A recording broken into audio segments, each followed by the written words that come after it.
Welcome to Astrodology, the podcast that brings you knowledge, wisdom, and principles that can help you find the peace and comfort we all seek and deserve in our lives.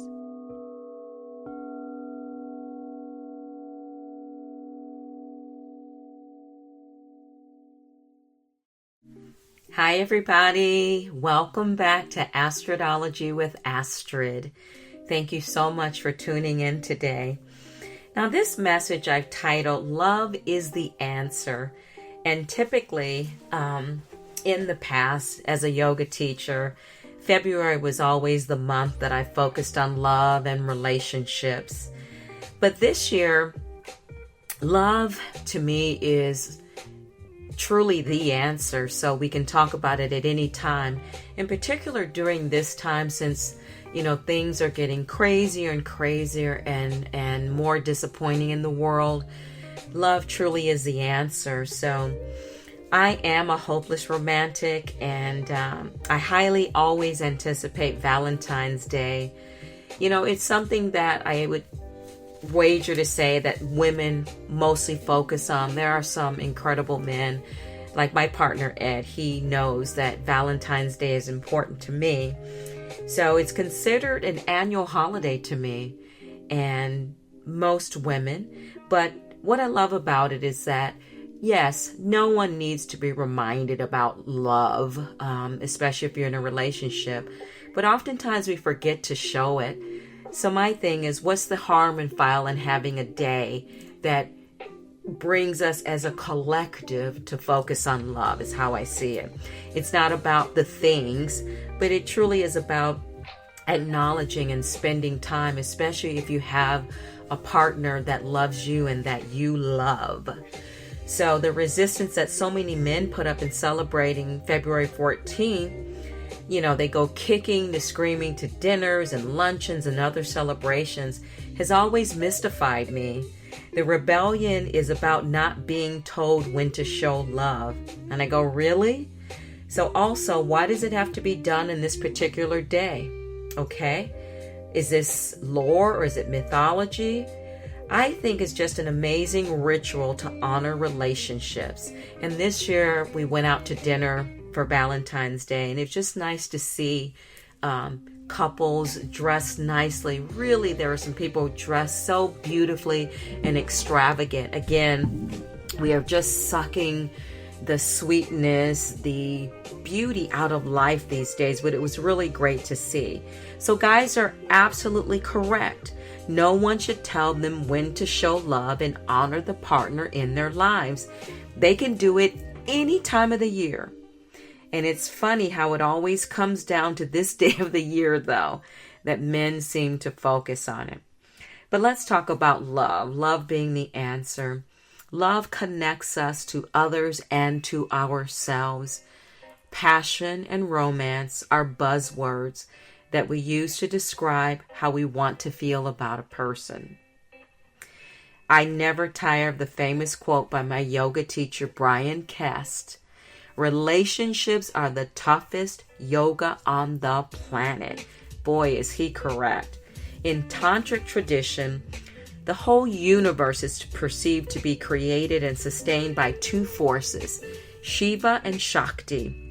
This divine couple corresponds to two essential aspects of the one, the masculine principle, which represents God, and the feminine aspect, which represents its energy, the force which acts in the manifested world and in life itself.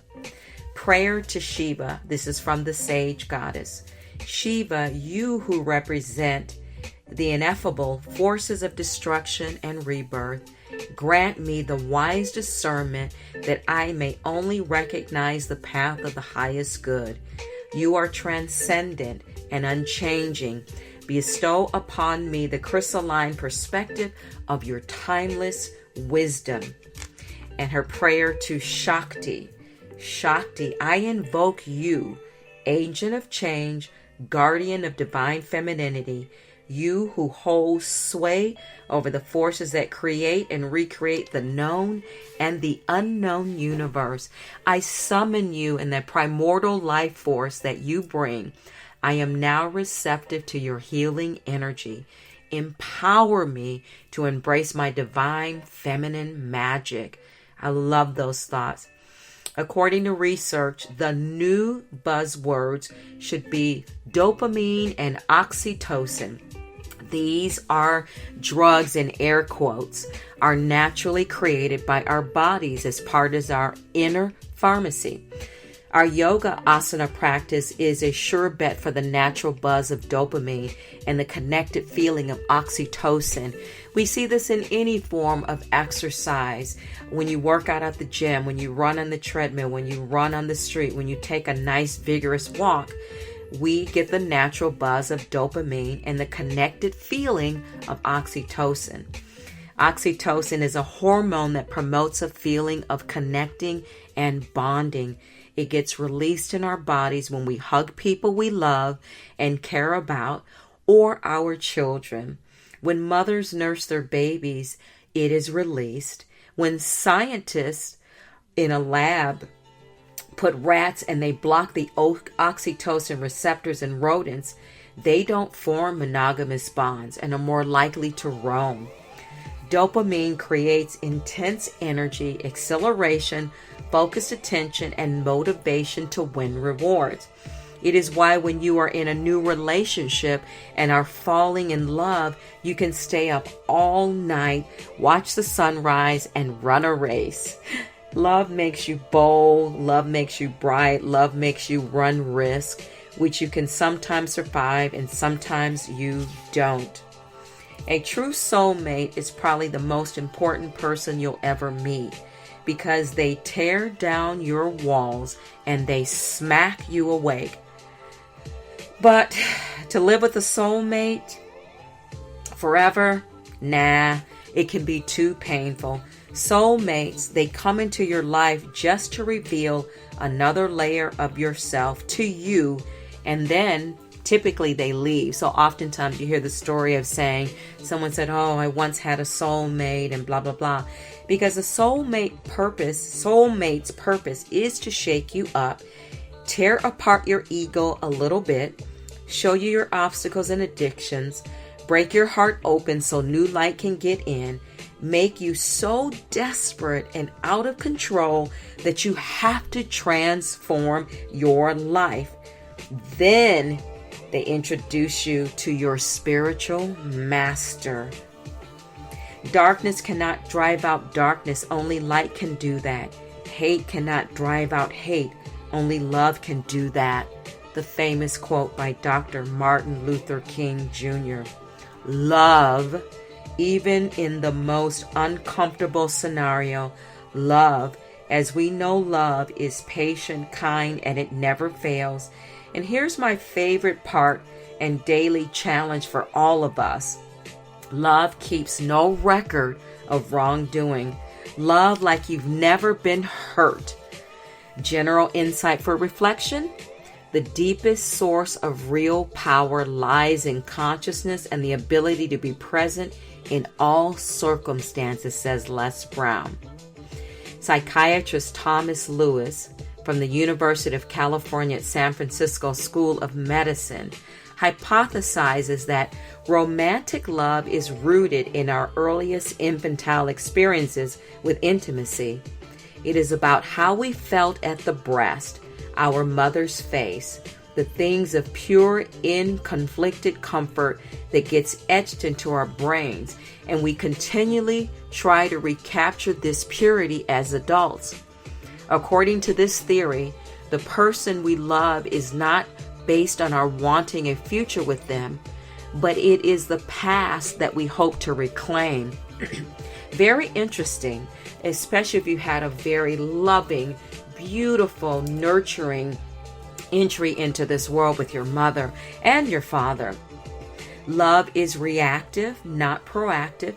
It ushers us backwards, which may explain why a person feels right or feels familiar. The person can have a certain look or smell or sound or touch that can activate these deep memories. Eckhart Tolle says, true love is the recognition of another in yourself. True love is the recognition of another in yourself. Karen Casey said, real love is compromise. It's sharing and taking turns. It's putting someone else's best interest first. Love wears many expressions and is demonstrated by many gestures. Offering love to someone when the offer is genuine benefits the giver as much as the receiver. Our callous souls are softened by the gentle nature of our love. No one of us develops mentally and emotionally to our full stature if we cultivate isolation rather than intimacy. And William Shakespeare said, love all, trust few, do wrong to none. Love all, trust a few, do wrong to none. So again, love truly is the answer, and it starts with ourselves. It sounds so cliche, but it's so true. When we have the self-love for ourselves, then we attract it, and then we end up teaching people how to treat us. They literally start to mirror what they see from us. So it never hurts for us to really do deep dive into loving ourselves and create a very beautiful, auspicious practice with loving daily self-care. I hope you enjoyed this episode. Thank you again for tuning in. I appreciate you so much, more than you could ever know. Please follow me on Instagram at Coda Life Goddess, COTALIFE Goddess. I do uploads for the new moon and the full moon. You can see me live doing those videos and other neat things. Thank you so much for tuning in to this episode of Astrodology with Astrid. Have a wonderful day, evening, and I'll catch you in the next episode of Astrodology with Astrid. Namaste.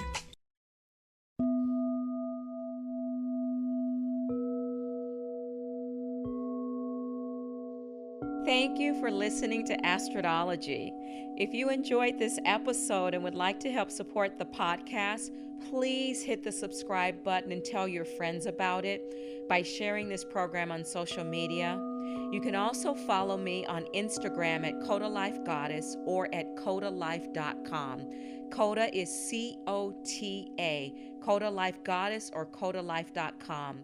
Thank you again for listening to Astrodology, and I'll see you next time.